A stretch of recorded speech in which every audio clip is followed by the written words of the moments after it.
This is Wednesday, the fourth week of Lent, a reading from the book of the prophet Isaiah. Today I will do the first reading and a brief reflection on it. Thus says the Lord, in a time of favor I answer you, on the day of salvation I help you, and I have kept you and given you as a covenant to the people, to restore the land and allot the desolate heritages, saying to the prisoners, come out, to those in darkness, show yourselves.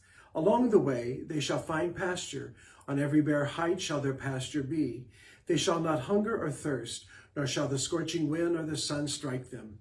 For he who pities them leads them, and guides them beside springs of water.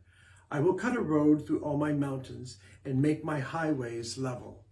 See, some shall come from afar, others from the north and the west, and some from the land of Syene.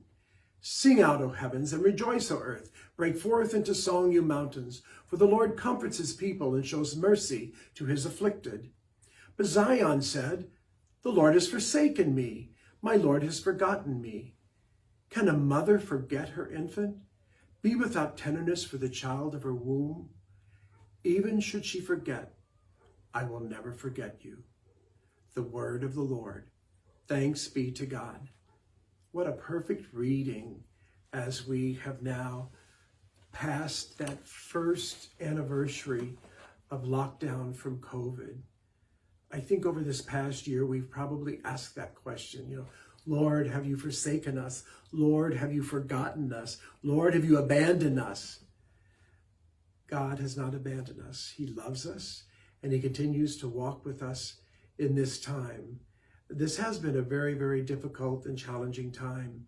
But at the same time, I think it has been a time for us to reflect on blessings and gifts and the many things that we do have. We recognize, I think, some of the things that the Lord has called us to in terms of loving one another and community and brotherhood and sisterhood and relationship, how it was so difficult to live our lives without that. And so now that some of those restrictions are being lifted and more people are getting vaccinated, we're able to resume some of those relational things that we did before. I think it's a time for us to truly thank God for getting us through, for leveling and for bringing up and for releasing and showing us light in this time of darkness.